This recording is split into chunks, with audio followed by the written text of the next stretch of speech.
Кыргызстандан Орусиядагы элчилиги Москвада кыргызстандык таксисттин сабалышы боюнча Орусиянын тышкы иштер министрлигине нота жөнөттү. Бул тууралуу бүгүн 3 августта тышкы иштер министрлигинен кабарлашты.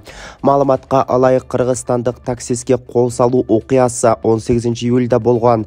Бирок жабыркаган мекендеш элчиликтин дарегине кайрылган эмес. Видео социалдык тармактарга тарагандан баштап элчилик тараптан жабыркаган кыргыз жаранынын өздүгүн тастыктоо жана аны издөө иштери башталган. Азыркы учурда элчилик жабыркаган жаран менен байланыш түзүп, ага консулдук укук жардам көрсөтүүдө. Бул факты боюнча жабыркаган мекендешибиздин укуктарын жана кызыкчылыктарын коргоо максатында элчилик тараптан тиешелүү иш-чаралар көрүлүп жатат. Ошондой эле Орусиянын тышкы иштер министрлигинин дарегине Кыргыз Республикасынын элчилигинен расмий нота жөнөтүлдү деп айтылат билдирүүдө.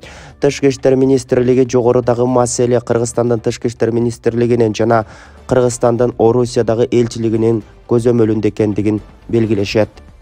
Кечээ 2 августта Каржы министрлигинде министрлер кабинети Япониянын өкмөтү менен Япониянын адам ресурстарын өнүктүрүү үчүн стипендиялык кызматташтык долбоору боюнча эл аралык агенттиктин ортосундагы алмашуу ноталарына жана гранттык макулдашууга кол коюу аземи болуп өттү.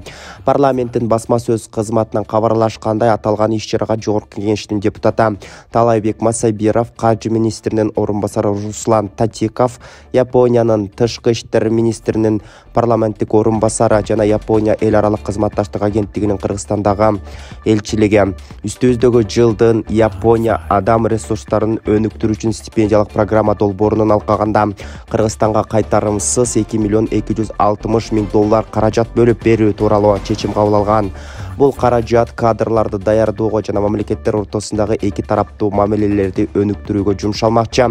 Аталган долбоор 2007 жылдан бери эки өлкө ортосундагы мамилени жакшыртуу багытында мыкты кадрларды даярдап, алардын билим алуусуна шарт түзүү максатында иштеп келе жатат. Ысык көл облусунун курорттук аймагында өспүрүм түн рейди өтүүдө. Бул тууралуу бүгүн 3 августта облустук милициядан кабарлашты. Маалыматка ылайык түнкүсүн ата-энесинин же мыйзамдуу өкүлдөрүнүн коштоосуз жүргөн өспүрүмдөрдү аныктоого багытталган иш-чара жай мезгилинде түнкү оюн зоок жайларды иштеген курорттук аймактарды камтыды. 2 күндүн ичинде райондук милициянын балдар иштери боюнча инспекциясынын инспекторлору өспүрүмдөр көп топтоло турган компьютердик залдарда, түнкү клубтарды, кафелерди, дискотекаларды, сейил бактарды жана скверлерди текшеришти. Натыйжада түнкүсүн мыйзамдарга тыюу салынган же чектелген жерлерде мыйзамдуу өкүлдөрүнүн коштоосусуз жүргөн 20га жакын бала аныкталган. Ошондой эле өспүрүмдөр тарабынан спирт ичимдиктерин ичүү фактылары дагы катталган деп айтылат маалыматта. Башка аныкталган фактылар боюнча материалдар мыйзамга ылайык чараларды көрүү үчүн тийиштүү мамлекеттик органдарга өткөрүлүп бергени кошумчаланат. Кыргызстанда быйыл балага сүйүнчү жүлөк пулдун төлөө өлчөмү 740 миллион сом каралган. Бул тууралуу бүгүн 3 августта финансы министрлигинен билдиришти. Маалым болгондой, учурда Кыргызстанда балага сүйүнчү жаңы төрөлгөн ымыркайга 4000 сом өлчөмүндө берилет.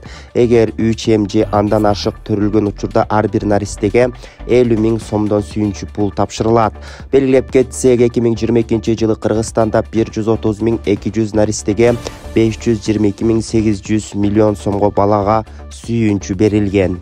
Белгилүү футболчу Лионель Месси Интер Майами клубу үчүн экинчи ирет дубль жасады. Бул тууралуу чет элдик спорт басылмалары жазышты. Интер Майами 3 августка караган түнү Лигалар кубогунун 1-6 баскычында Орландо Сити менен көз келди. Беттеште Дэвид Бекхэмдин командасы 3-1 эсебинде жеңишке жетишти. Лионель Месси беттештин 7-мүнөтүндө жана 72-мүнөтүндө гол киргизген. Ал эми Хосеф Мартинес пенальтини ийгиликтүү ишке ашыруу менен 3-чү голду жаратты. Атаандаш клубдун жалгыз голун 17-мүнөттө Сесар Араухо киргизди. Лионель Месси муну менен АКШдагы 3-чү оюнда эле 5 гол киргизип, 1 ирет голдук пас чыгарып берүүгө жетишкен. Интер Майами эми 6 августта Лигалар кубогунун 1-8 финалында Даллас менен ойномокчу. Бүгін 3 августка карата четелдик валюталардын курсу менен таныштырабыз. Бишкектеги коммерциялык банктарда доллар, рубль жана евронун курсу төмөндөгүдөй болууда. 1 доллар 87 сом 20 тыйындан сатып алынса, 88 сом 20 тыйынга чейин сатылууда.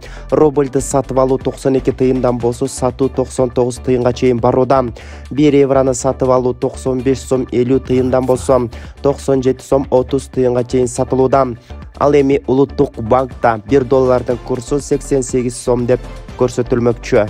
Урматтуу мекендештер, сиз чек арага ишеничтүү барууну, чекирди чыкты жазап таза документ менен жүрүүнү кааласаңыз, анда ишеничтүү айдоочу Мухиддин кызматта. Ортомчусу стаканса чек арага өз алып кирип алып чыгат. Заманбап комфорт машинада жылуу жумшак барып келесиз. Ак кеме же Москвардан келдим десеңиз, бекер кара тизмеден текшерип документке жардам берет. 24 саат WhatsApp жана байланыш +8 926 213 0060 +8 965 402 93 Мухиддин.